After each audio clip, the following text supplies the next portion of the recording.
What is up, guys? This is DDP back with another edition of Mavs postgame here, a live edition, a little bit out of the ordinary here, but with my time being pressed, I always feel it's a little bit easier to jump on here and just kind of communicate with you guys directly because I don't have as much time lately as I would like, so it's easier when I can just jump on here and speak directly to you, interact with you. It works a little bit more easily than just dropping post-game shows a couple times a week, although I would like to get back to that as time allows.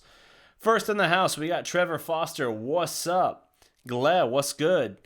JTJ, what's up? Finally catching one live. There you go. Manny, what's good?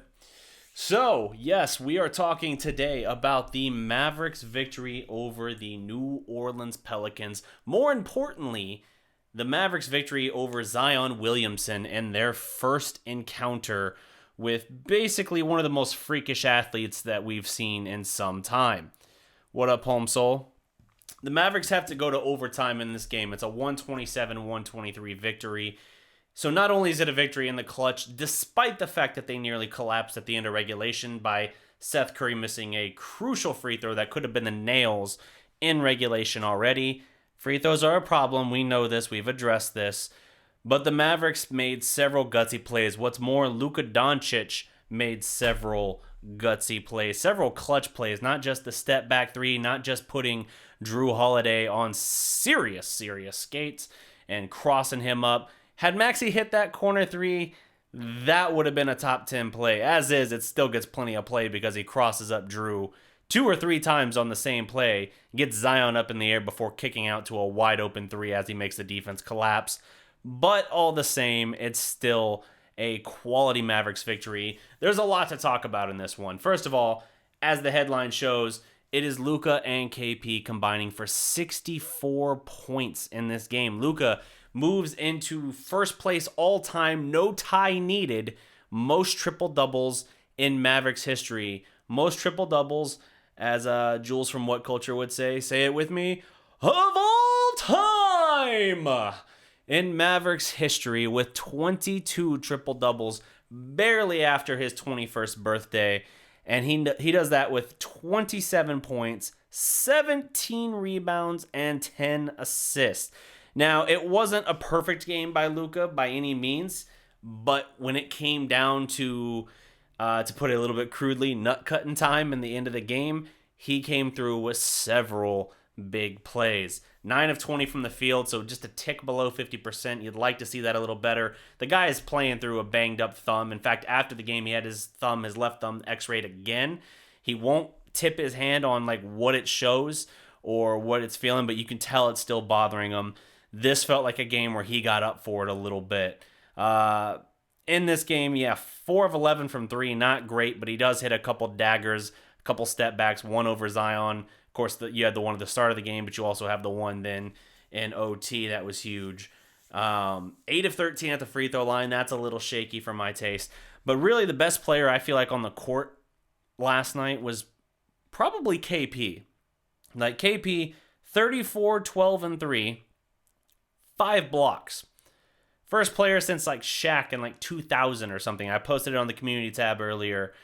First player since like Shaq in 2000 to drop consecutive 30, 10, and 5 games.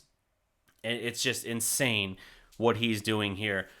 And you don't want to look at it as saying like, hey, well, Dwight Powell getting hurt was the best thing that could have happened for Porzingis, but it kind of is. Like, he broke through when we moved him to the 5 in the last 5-6 weeks roughly. His stats have gone through the roof since he moved into that role. He doesn't do exactly what Dwight Powell did in that regard, but he steps right into the role in a way that fits his offensive game great. So the defensive production we were getting before and the comfort and the confidence, it's still there, but now we're adding in this whole new dimension with his game, right? Now he's shooting threes with much more confidence. I know he's only 3 of 9 in this game from 3, but he, again, 5 blocks, 14 of 28 from the field, much more confidence. And you're actually seeing him make some headway as well in the, frankly, low post. Carlisle talking about we don't really operate with any post-ups in this in this game or anything at this point within our playbook, so to speak.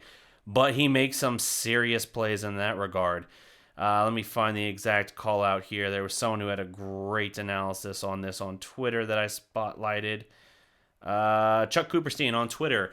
In his last 12 games, KP has had 9 games of at least 24 points, 10 rebounds. 5 of those have been 30 points, 10 rebounds. He'd only had 3 such games in his career prior to this season. And he's averaging 3 blocks in the last 8 games. And as Carlisle talked about how the Mavericks don't really work about low post-up opportunities there, he's gone from 0.55 points per post-up to 0.82. So his production has taken a substantial step up in that regard. And yes, I understand, right? We've talked before, when you're 7'3", and even though KP is about 240, his center of gravity is such that he's not really a bang bodies, back you down in the paint kind of player. And that's why in previous matchups with the Pelicans, Drew Holiday was able to give him some trouble in that regard. Not a problem here, though. KP, again, 5 blocks. He's become an elite defender in this regard. Probably the best. I mean, we talk about Dorian Finney-Smith, who, by the way, we're still waiting to hear a word on what his injury is. We know it's a hip-related injury. We know he's day-to-day. We have to see how that impacts us because he's been a very good 3-and-D option for us this year. So this could be a significant injury as well that we're going to have to monitor. But we know Dorian Finney-Smith, what he does on the perimeter, but KP might be the best overall defender we have right now. 5 blocks in this game, but not to be outdone. Low post defense. Maxi Kleber, take a bow, sir. Take a bow. Maxi gets himself 5 blocks of his own. Matching up with Zion all night. Now, Zion's a freak of nature, right? His power, his explosiveness, his vertical, all of that's insane. But he's only about 6'6", 6'7". He's not 6'10" or 7 foot or anything like that. And so, yeah, there were times when he plowed right over Maxi, but for the most part, Maxi did great, and Maxi deserves a lot of respect here because he's had matchups this season where he's had to go against, as Chuck Cooperstein again points out on Twitter, earlier this year at the AAC. In fact, it was the game that I covered for the Mavericks, I believe. Not for the Mavericks, but that I covered at the Mavericks game when they played the Toronto Raptors. He held Pascal Siakam to 6 of 24 shooting in that game. 6 of 24. And then in this game, he held Zion. I mean, Zion got 21 points, but he held him pretty well in check, as well as you're going to hold Zion in check. And he got 5 blocks. 5. The Mavericks in the first half had 11 blocks for the game. That is a franchise record for a single half. They had 14 overall for the game. It is crazy the kind of production this team was able to put forth defensively in this regard, at least with regard to protecting the rim. And that's KP, that's Maxi, that's all the credit in the world to them. Even Willie Cauley-Stein got in with a couple blocks at one point. I think Luka chipped in one as well. So just phenomenal production from the Mavericks guarding the rim in that regard. But KP 34, 12, and 5. That's pretty good. Yeah, I like that. And then it's almost easy to skip over because I'm not going to lie to you. My temptation was to immediately go to Seth Curry, who I also posted about. But I would be remiss. I'll get to Seth. Trust me, I will. I would be remiss if I didn't give credit to Tim Hardaway Jr. Now, it's not a pretty shooting night, 5 of 15, but 18 points for him, 4 of 9 from 3. That's pretty good production there. When you can get that out of your third guy in this case, and in this case, he's like guy 3A because Seth Curry steps up and puts in huge numbers as well. You're going to be really good when you can do that. So Tim Hardaway Jr. on what felt like a kind of quiet 18-point night, not even a great one on his part, still gave you the point production that you needed from it because as we've talked about in recent weeks, the bench is a little bit shallow right now. Between injuries, between having to move Seth in and out of the starting lineup, it's just a different animal. So Seth, coming off the bench in this game, came out and dropped dropped buckets, knocked down his first 5 threes of the game, ends up with 21 points. The dude is on a tear. Like, his last 3 games, now keep in mind he missed the Chicago game, but his last 3 games were 37 points, a career high 37 points against the Heat, 27 points against the Wolves, and 21 now against the Pelicans. And what's even crazier about that is if you look at his production in terms of the past month, he's shooting like 59% from 3. And like, the people were joking on Twitter like, oh, okay, here we are now only 4 days into the new month, and his percentage on 3 has dropped all the way to 52%. And people joking like, oh, he's really in a shooting slump right now. Seth Curry has been nails for the Mavericks the past month. And yeah, he deserves a lot of credit because he's absolutely had his struggles at times this year. But when he's in the zone, that dude is straight lethal. There's a reason he is the active all-time three-point percentage leader. And I think in terms of just all-time percentage in general, I think he's climbed all the way up to second now on the back of this last month and a half. So yeah, he is really, really good on this team. When you have the combination of Tim Hardaway Jr. and Seth Curry combining to be that third man, and you got one or both of them really locked in a game, if Luka and KP are doing what Luka and KP are supposed to do, you are in great position to win a lot of games. So let me run through some of the comments here. Let's see here. Alberto, what's up? Good day, DDP, to all the Filipino Mavs fans. Shout out to you all. What's up? Jeffrey, what's good? Dallas defense was bad last night as a team. Dude, we know that Dallas isn't a great defensive team at this point. We are at best a middle-of-the-road defensive team, but that's not to say that we are all around bad defensively. Again, 14 blocks in the game. You got 2 guys with 5 blocks. KP has been blocking shots out of his mind this year, and he did it in previous years of his career too. Not necessarily to this extent, but to say that he's not a great rim protector would be certainly a vast understatement in that regard. And Maxey was our best rim protector last year too. So rim protection's pretty good generally. Interior defense, not necessarily exclusive to rim protection, is not great. But we've got a lot of nice parts. We're an average to subpar defensive team most nights. But what blows this team... What puts this team over the edge most nights and blows other teams out of the water is the offensive production. Now, here you look at it and you're going to say, well, you know, you still came up even with OT shy of 130 points. So, you know, it wasn't there necessarily in that regard, but it's just a different animal, I guess you could say. Like, there are parts there, but it's not the defense that you need to lean on. It's the offense for right now. Right now, that is the case. It will hopefully expand a little bit better defensively, depending on what we do in free agency, depending on what we do in the offseason. We'll see. But for now, this team is what it is through this stage of the season. We know what they are. It's not changing. We just have to roll with our team as it is. And so we understand, hey, we're an average at best defensive team, but damn it, we can drop some serious buckets. And when you got Luka and KP rolling both of them like top 20 players in the NBA, you're going to be very hard to stop, and you're going to be more dynamic offensively than, frankly, most teams can deal with. Health permitting, that's knocking on wood, the Mavericks are a matchup nobody wants in the first round. The only team that could actually have a little bit of maybe some of that confidence might be the Clippers, because the Clippers have given us serious issues. They've got a lot of length and athleticism and great perimeter defenders on their roster, and Kawhi Leonard is seriously rounding into form the past few games. So yeah, that one still gives me pause about that particular matchup, but I feel like whoever we draw in the playoffs, they're not going to look at us and go like, and I know what it is. It's going to be either the Nuggets or it's going to be the Clippers at this point. Whoever draws us at this point is not going to look at us and say like, yes, Dallas, yes, that's a good matchup. They're going to be like, ah, shit. All right. I mean, even in the Clippers case, they're probably going to look at it and say, all right, well, we beat them in the regular season. You know, we've given them fits, but yeah, we're gonna have to come in focused. It's not a warm up first round for them, is what I'm saying. But we just gotta see. We gotta see.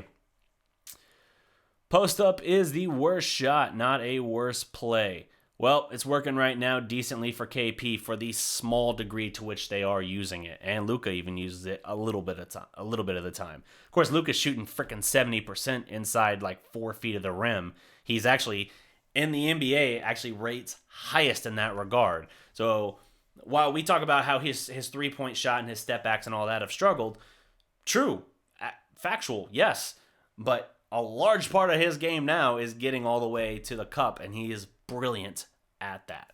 So need to keep with it, even though he's getting the hell beat out of him. Eventually, he'll have to start getting those calls. I mean, you just have to believe that.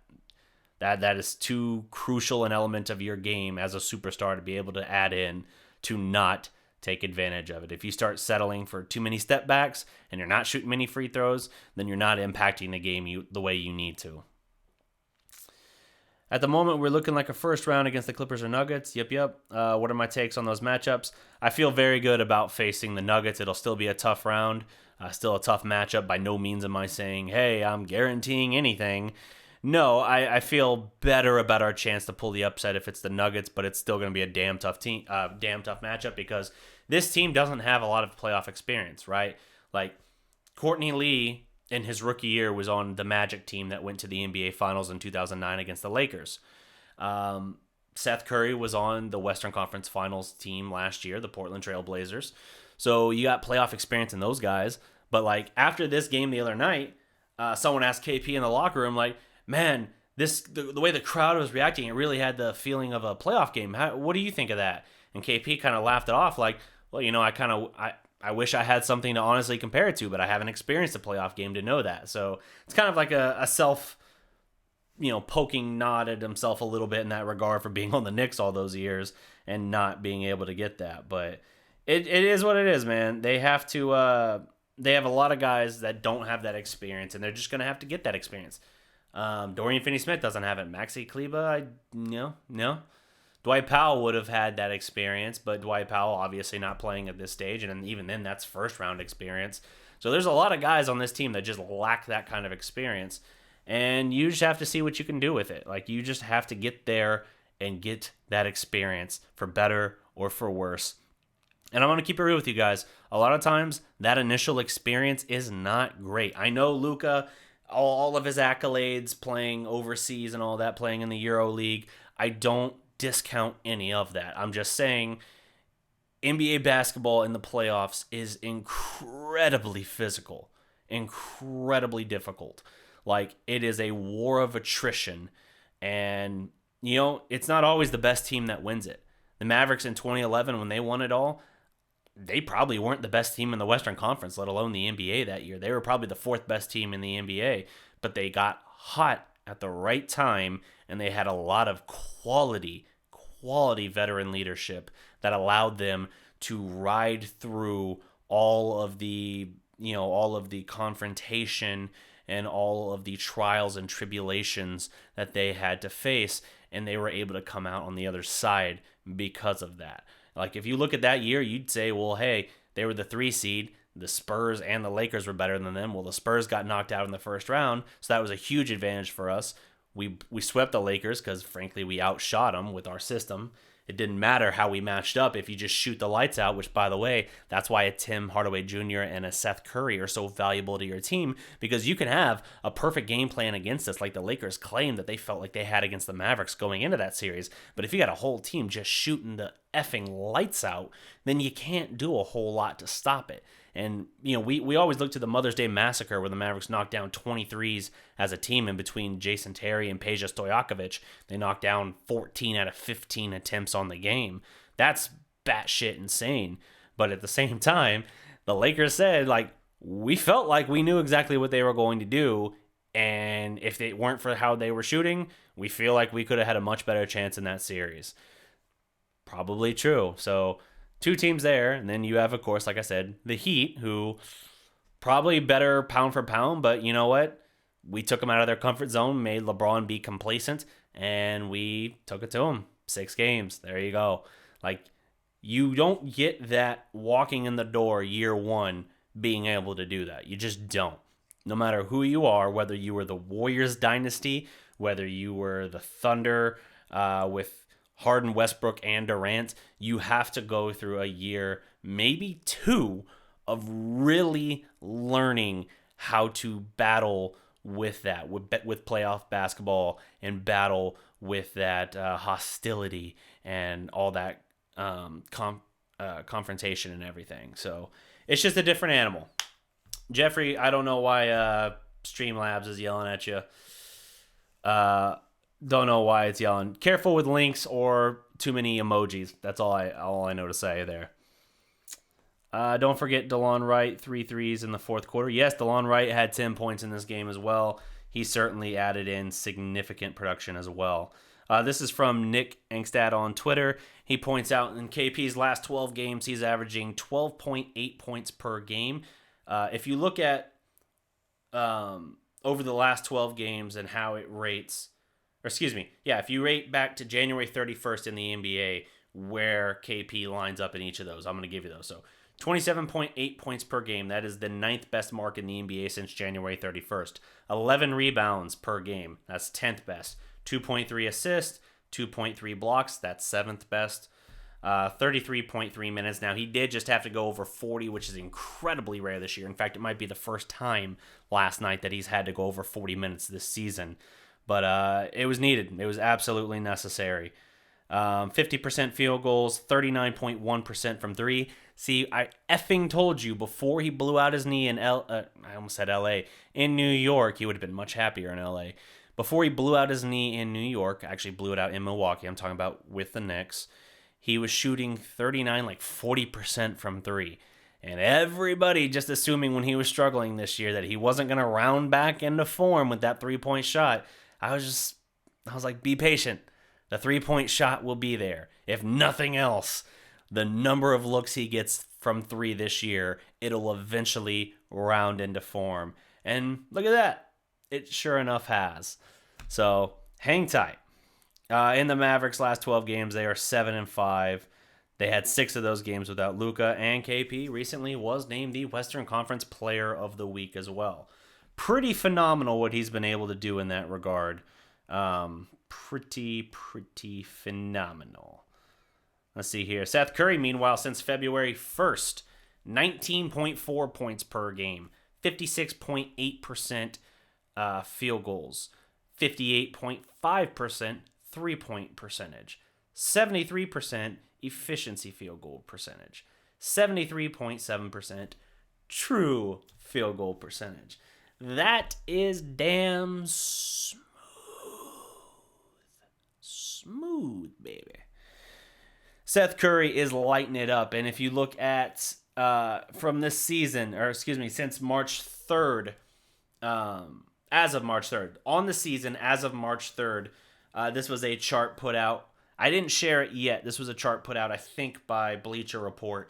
Basically shows you the entire grid of the half court, shows you the corner threes, the elbows extended, the top of the key, inside the paint, and right at the rim, mid-range game, who's basically shooting in the NBA the highest percentage at each of those spots. The Mavericks have 2 guys on the list. Bottom corner, you got Tim Hardaway Jr. at 51% in that bottom corner from 3. Right above him, elbow extended, Seth Curry 52% from 3. That is nuts. No other team has multiple representatives on this list. So this team is doing significant work. Let's see here.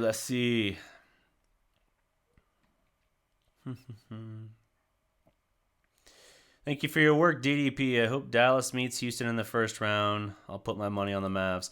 It'd be great because then we would be going to war with Eastside.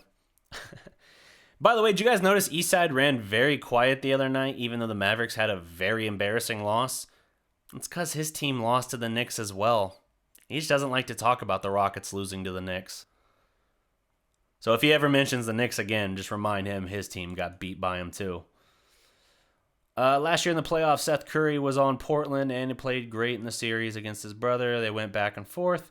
I hope he can bring that to the playoffs this year. Yes, he was very valuable to Portland last season. I think they're going to clinch the 6th seed and face Denver. They'll have to move up to do that because Oklahoma City is a half game ahead of them, I believe. Yes, Oklahoma City is a half game ahead of them right now at 38-24. Dallas is sitting basically 6.5 games up on Memphis at this point. Memphis is 31-31, so we're good in that regard. We're not worried about moving down at this point, but you would like to move up certainly if you could past Oklahoma City, and that would be an interesting matchup as well because at the 6, yes, to your point, right now you would be facing the Nuggets, but the Nuggets are just one game back at the Clippers for the 2. So we just got to see. But based on what we're seeing here, it looks like it's the Nuggets or the Clippers in the first round. And one of those I feel pretty good about facing, and one of those I feel very like you can learn a lot from that series. But let's see if we can get a better matchup, perhaps.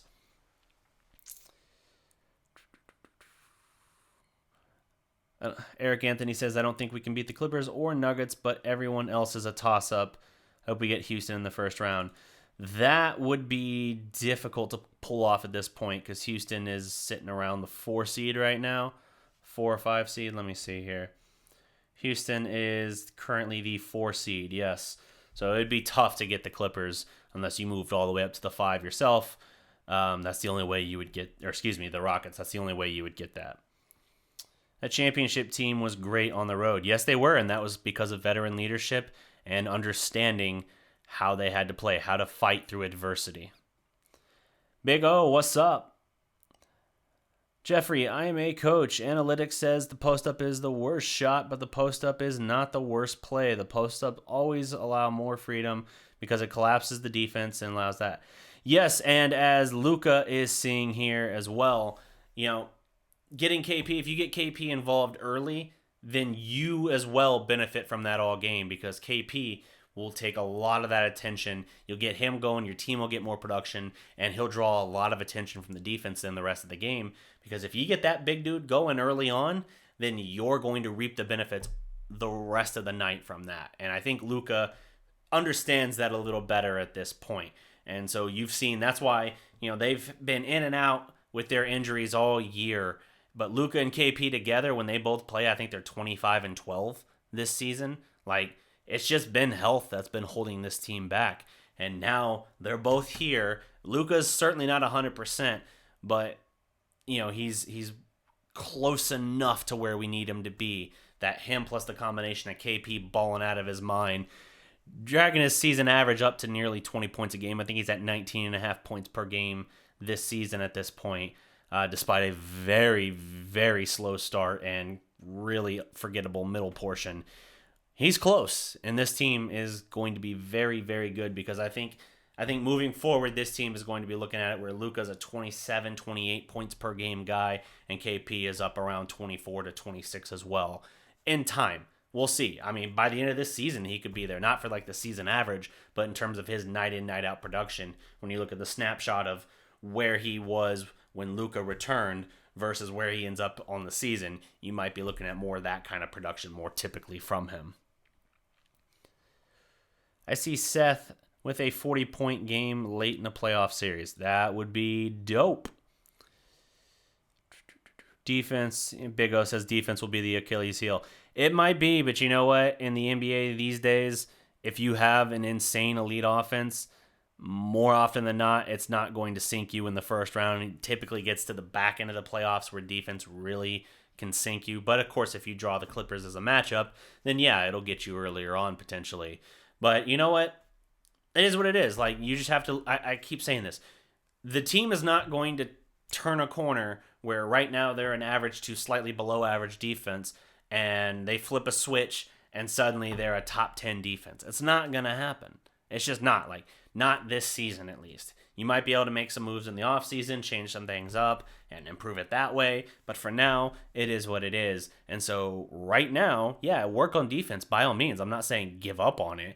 But just understand, our mission right now is to drop basically 130 plus per night on our opponent, regardless of who it is. You do that, you're going to win most games. Hardaway had a little bit of playoff experience as well with Atlanta. Good call out on that. I've been saying Dallas needs to use more post-up. KP is not a back-to-the-basket player like Dirk, but Dirk was a good post-up player. Dirk was a good passer from the post. KP is definitely showing improvement as well. His ball handling was atrocious early in this year. He's gotten much more short-handed, cut down on the turnovers, and he's actually shown some flashes of great passing as well. Backdoor cut to Luka the other night was like a thing of beauty. KP and Maxey had 5 blocks apiece. Seth could be a starter if given a chance. Yes, he could. Enjoy your content, DDP. Good morning from Latvia. What is up? Jorgus? I don't know. Hopefully phonetically I'm saying that right. If not, by all means, let me know phonetically how to say it in the comments. I will get your name right. But appreciate the love, brother. Rockets just lost by 15 to the Clippers tonight, so Eastside might be thinking about that. Yeah, that's a good point. Good point. I didn't see that score, but that's good to know. It warms my heart to see the Rockets getting curb stomped. It's crazy to think that this is the worst. It's crazy to think this is the worst Dallas team we're going to see the next 10 years. It very well could be. I mean, you always got to factor in the potential of what health could do one way or the other. But yes, this team it's all looking like a trajectory upward at this point. KP's 24, Luka's 21, Tim Hardaway Jr.'s 29, I believe. 29. I'm not sure what his age is actually off the top of my head because that might be Curry I'm thinking about. Regardless, you've got this. And that's the other thing about Curry that I love. Like, Tim Hardaway Jr. might be $20 million this year, and he might be $20 million next year. And yes, we're looking at a new deal with him, which will probably keep him around that same figure. Bro, we got Seth Curry for 3 more years after this at $8 million a year. A year. That is insane value. You just got 37 points in Miami, 27 points in Minnesota, and now 21 in a big game that you needed all of those points against Zion and the Pelicans out of a dude making $8 million a year.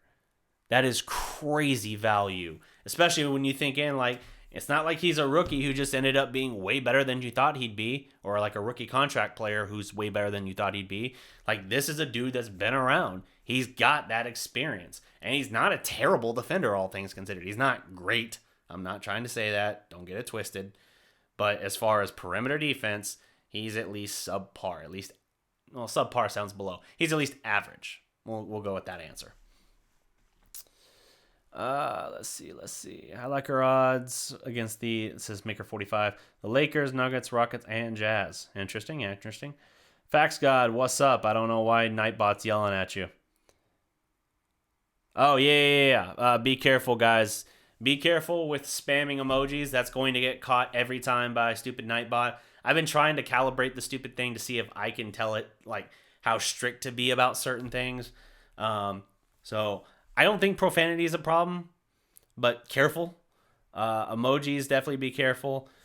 The reason I even have Nightbot is so I and moderators can do shit like this, where I basically hit a tag, and then in a minute, Nightbot's going to drop in a plug, basically, whether it's for merch, whether it's for Twitter, there's Nightbot right there, whether it's for the Twitter account or any of the other stuff that I do. It's supposed to make it easier. And at some point, I'm going to actually touch base with the moderators on this channel, all you guys who are moderators, and basically say, hey, help me promote stuff every so often in the streams, like, direct people to the merch or to whatever, and we'll just have this thing working in a smooth operation where I'm not having to do all of the lifting. That would be ideal, but Nightbot is supposed to help with that. Let's see. Oh, you're all good. Facts God. Don't worry about Nightbot. I forgot Dodo left early in the game with a hip injury. Is it major?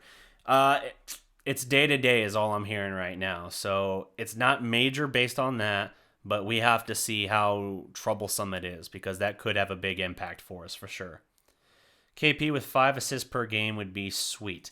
That would be very sweet if we got up to 5 assists per game from KP, but it feels Oh, there you go. Jeffrey calls out Tim Hardaway Jr. is 27. So I think Curry is 29. That's crazy that Hardaway Jr., who feels like he's been around much longer, is younger. But yeah, 27. There you go. Even better. Dodo contract is formula year. Yeah. Yes, it is. Yes, it is. Dodo's contract is crazy good value. Maxi's contract is crazy good value. Curry's contract is crazy good value. And, I mean, again, I know he was a very much maligned player on this team all year. Dwight Powell is a great contract as well. Now, he's getting $10 million a year. It's not as great, but considering he's a starter, it's still very good for us. I saw the Mavs are going to push for Bradley Beal or Drummond over the summer to form a big three. What do you think? Asks Trevor. Bradley Beal would be a effing gemstone for this team, but I wonder what we would have to give up to get him. It would certainly be Tim Hardaway Jr. as part of that. And the Mavericks, Cuban was talking the other day about how he feels this core nucleus, and this is all fluid, right? Sports are fluid. What you feel today is not necessarily what you as an owner feel or as an organization feel in a few weeks or something like that. It can always change. But you look at it and you say, right now he says, Luka, KP, Hardaway, Curry, and Dodo feels like the core of this team. That's what he listed off as what he feels is the core foundation of this team.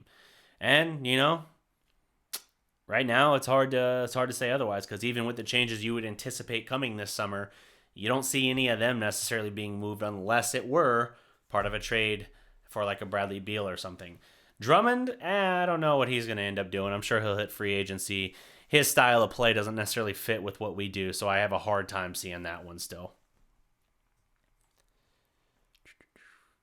I am dreaming about Rudy Gobert in the postseason. What do you think? I do not dare dream about Giannis. You're dreaming about Rudy Gobert in postseason. So you're not talking about as a matchup for the Mavericks, because you say I don't dare dream about Giannis. You're making it sound like it's free agency versus a playoff matchup. If that's the case, if you're talking about someone we could recruit, Rudy Gobert would be an insane dream to add next to KP. Absolutely. It'd be the freaking Twin Towers in terms of defense, and you'd have two guys that are top 5 or 6 shot blockers in the league as well. So that would be insanely good. Giannis, I don't see Giannis, guys. I don't even really see Rudy Gobert, but on the off chance one of them could happen, it would be Gobert would be the more likely. But again, I don't see it. If it happens, it happens, but it is what it is. Zoran, please refrain from posting links. I don't know why it's yelling at you for links. I keep seeing articles about the Mavs giving up the draft picks to get a third star. Do you think we can get Beal or Drummond? Rehash of that conversation of the previous question, basically. I mean, here's the thing, guys. Those articles, they get kicked around, but there's not a lot of movement on them 90% of the time. Like, people who write for Bleacher Report, and I know because I've had my work featured there numerous times. Between my Cowboys and Mavericks coverage, I probably have 24 articles that have gone there, whether I was writing for Dallas Sports Fanatic or for Clutch Points. I've seen the articles that they want and what they take.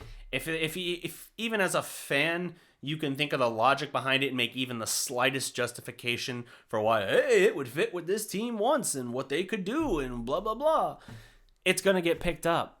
And you see those articles all the time then get featured on Bleacher Report or whatever, and people suddenly start talking about it like there's an actual movement or source behind it. It's most of the time just not true. It's just not.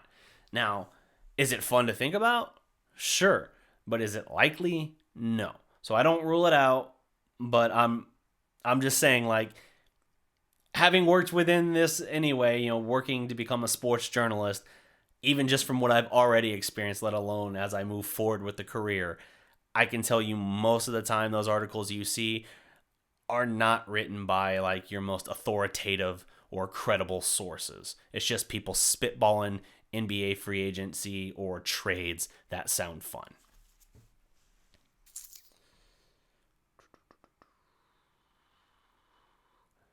Anyone less than $10 million a year and giving you offense or defense at an elite level is a steal. The average NBA salary is $9.5 million, says Jeffrey. Yes, sir. Good call. Heard the I already answered that. KP played 45 minutes, but still looks fresh during the post-game interviews. He displayed great conditioning, physical conditioning, and cardio. Hopefully, he stays healthy and injury-free the rest of his career, says Alberto.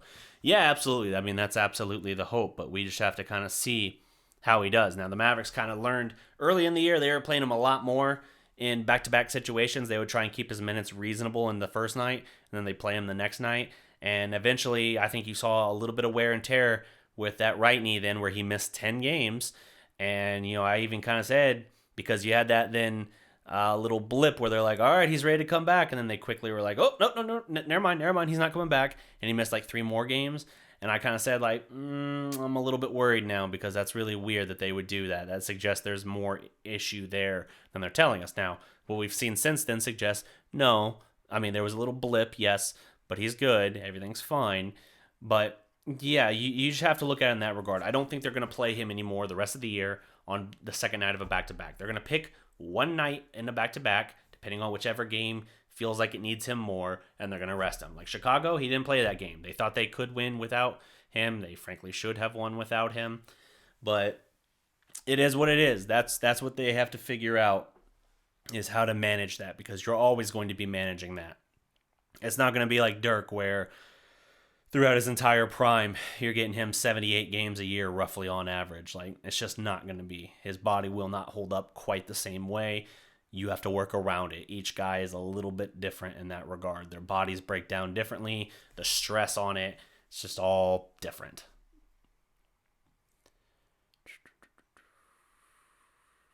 Manny says he knows a way we could get Giannis, but it's way out there. It's definitely going to be way out there. Don't count us out in the 4th or 5th seed, only 2.5 out of the 4th seed. We got to get momentum if that's the case, but we've not really strung together a nice series of wins in a while. Where they're one of 2 teams, last I checked, in the NBA this year, not to lose at least 3 games in a row, but we're not stringing together significant wins either. Like, Milwaukee's freaking, 53-8? Like, they're insane. Like, they are putting these absurd win streaks together. In fact, they're probably the other team that hasn't lost 3 straight this year. But we're not stringing together like 6-game win streaks, 7-game win streaks. Hell, we're not stringing together 5-game win streaks very often. We just haven't been able to put that kind of consistency forward. We're at like a 49 win pace right now. I'd like to see us reach 50 just because that number used to mean really a lot to us, especially in the Dirk era. We had 12 straight years of at least 50 wins, which is insane. In fact, the only reason it doesn't get talked about more in NBA history is because the frickin' San Antonio Spurs, at the same stupid-ass time, were doing the same thing, and then they kept the streak going longer than we did, including the freaking 67-game lockout shortened season. They still found a way to win 50 games, and that pisses me off, because I remember in Dallas, even though this was post-title and we were really trying to bend the rules a little bit, we're like, well, if we were talking about a 50-win pace, really you only got to win like this number of games. And then we didn't even do that, and the Spurs still literally met 50 wins, and I was pissed off about that. I was bitter as hell. But it is what it is. We'll see what they end up doing. I'd like to hit 50 wins, but we got to string a little bit of momentum together. Silver Bullet, I think we're fine. Lakers, yada yada. Let's see here. If the Mavs could get Lauri Markkanen from Chicago, that would be insane. That would be phenomenal. I would do a backflip, break my neck, and unfortunately you would not get another postgame after that. So maybe for you guys it would suck. Probably for me it would suck because at the very least I'm probably a paraplegic and then I can't hold my baby girl when she's born. So that's probably a downer. And what was I talking about? It went into a dark place and I lost sight of everything. I went blind too, apparently. But yeah, Lauri Markkanen. Yeah, there it was.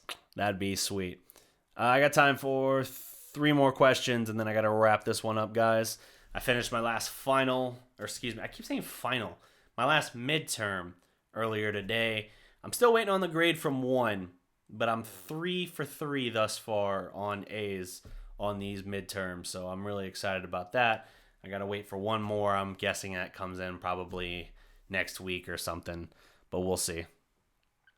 Trevor says, I think it's going to be a rough first playoffs for Luka. They're going to do everything in their power to take him out of the game. He will have to slow the game down and be Luka Magic. He'll have to become Luka Legend in all likelihood if the Mavericks are going to advance past the first round. But I agree. Let's see here. 2 questions. Dos. Well, Trevor wasn't really actually asking a question. That was more of a statement.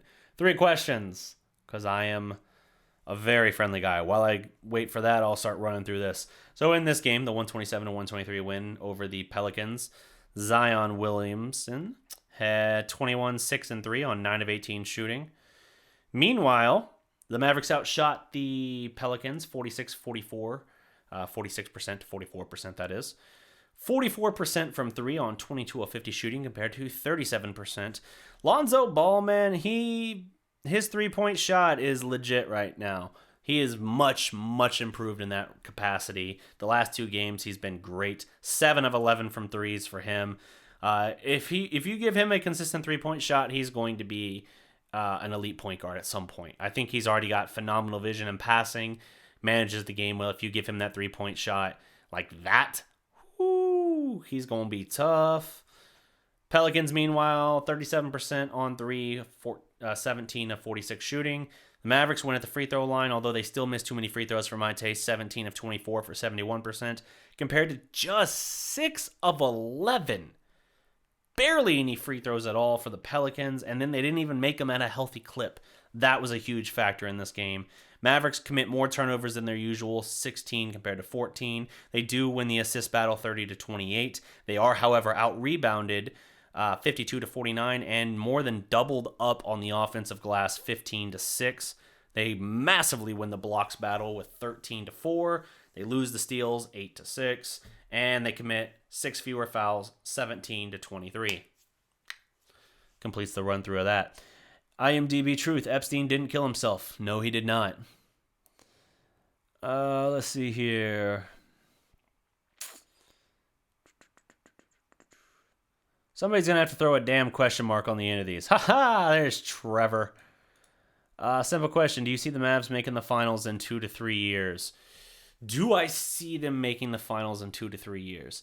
Yes. Yes, I can see that. I can absolutely see that happening. Does that mean like I'm betting my mortgage or my house on it? No. But I could absolutely see it happening. I think there's a very healthy chance of that, especially because in 2 to 3 years, you think about what the landscape of the league looks like at that point and where you project Luka and KP's rise taking them and what the team has been able to build around them at that point because of that, and especially with the rising salary cap year after year after year, what you could do with that. I think that's a reasonable expectation for sure. Max, what's up? How is school going, DDP? School is going well. Let me see here. School is, in fact, here's how well school is going. I'm in 4 classes right now, managing a full-time work schedule, full-time school schedule, and this part-time business with a child on the way. Do I sleep? No, I don't.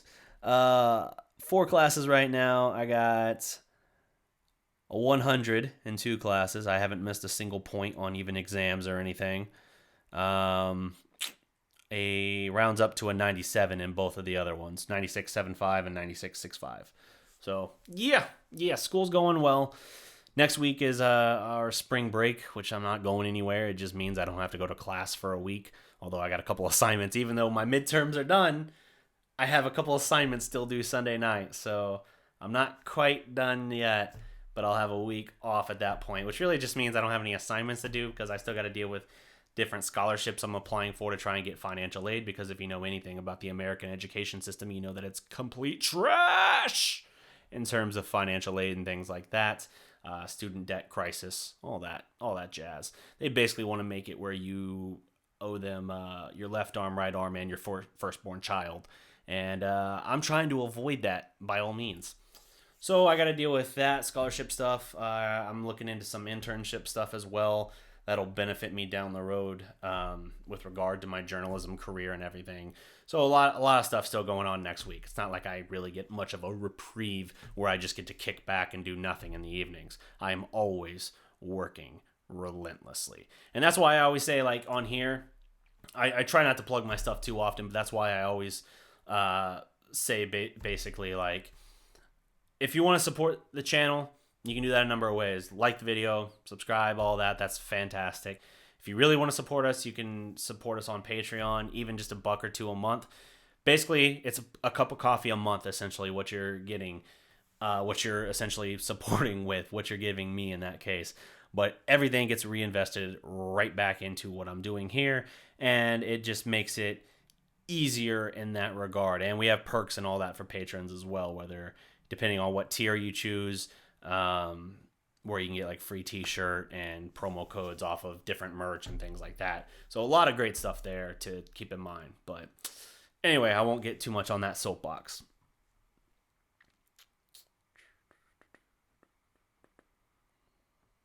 Congrats on the kiddo. Appreciate it. Thank you. I had fun in the whole process. KP is a power forward his whole career. Yes, he was. But he's playing great, even though he was reluctant to play center. He's playing the best basketball of his career now in this system as a center. Hey, DDP, morning from Slovenia. What kind of production do you expect from MKG and Willie? You know, if MKG ever gets out on the court with any consistency, I think you'd have a nice perimeter defender there. But, you know, at this point, he never gets on the court, and so it's kind of like an urban legend. Like, some people heard he was a good perimeter defender. We've seen glimpses that he might be. But it's like that if a tree falls in the forest, but no one's around to hear it, doesn't make a sound. That's kind of what MKG is on the Mavericks right now. Willie Cauley-Stein, though, he came back from his personal absence and everything like that. From what I heard someone else in the comments talking about, he had a child born, and so he missed about a week roughly in there, being with his wife and his child and everything. And he came back, and even though he had, you know, kind of scant minutes in this last game, he still got a couple blocks. He got in on the action on the block party. He got 16 minutes, 2 points, 5 boards, 2 blocks. I like it. Meanwhile, MKG, 2 minutes, nothing across the board. Justin Jackson's fallen out of the rotation as well. And Courtney Lee has gotten a healthier dose of minutes as of late. That's kind of an interesting development. He brings a veteran leadership and a steadiness, but I just think it's how badly Jackson has fallen out of favor, honestly. I think that's more why you're seeing more Courtney Lee now than anything. It's just Jackson has fallen so out of favor. This is where we are. Do I still do Cowboys content? I do, but we're in an off-season kind of thing right now, and honestly, I've been frustrated kind of listening to the Cowboys talk because it's a lot of noise and not a lot of substance, I feel. Like when the debate a couple weeks ago was, is there a chance the Cowboys trade Dak Prescott for 2 first-round picks and sign Tom Brady to be their quarterback the next 2 years? Tom Brady's 43 years old. His stats were no better than Dak's last year. Do you really think he's going to hold par, or do you think he's going to keep declining? Well, it could be Phillip Rivers. He's 38 years old and threw 20 interceptions last year. Do you really want him instead? It could be Darreck. Just the conversations are all hypothetical. They're all baseless, I feel, and they're just spitballing. Like, that's the problem when the Cowboys content is king on local radio here. These guys just have to grasp at straws. That's all they can do, because they have to talk primarily about the Cowboys, even when they got a damn good basketball team here that they should really be paying a lot more attention to. They're instead going to talk Cowboys for most of the time, and then they just got to think of bullshit to talk about. Something to either irritate the viewers, or listeners, into calling in and engaging with them, or whatever. And so they have these debates that don't even feel real or genuine, and you're just like, dude, there's no effing way you think Tom Brady is going to end up here. Why are you talking about this for a week?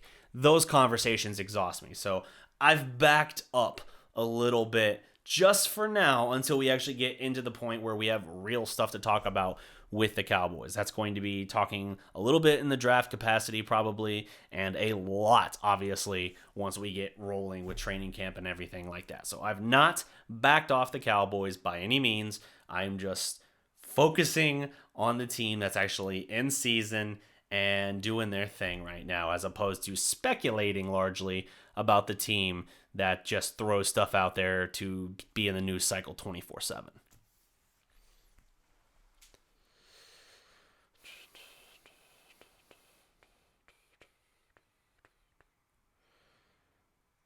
Do I think Luka has another gear in the playoffs? I mean, we have to see, but based on his previous experience in the EuroLeague and everything with Real Madrid, I think so, but we'll have to see. Again, it's a level of competition and a physicality I don't know that he's ever had to face, and so we're going to see. Plus, we got to take into consideration what is his physical well-being at that point in the year. Nobody is 100% most of the time going into that situation, so where will he be then? Because he's already nursing a gimpy right ankle. He's already dealing with a left thumb sprain that he's had to have x-rays on multiple times in the recent games. Where is he at physically? We just have to see.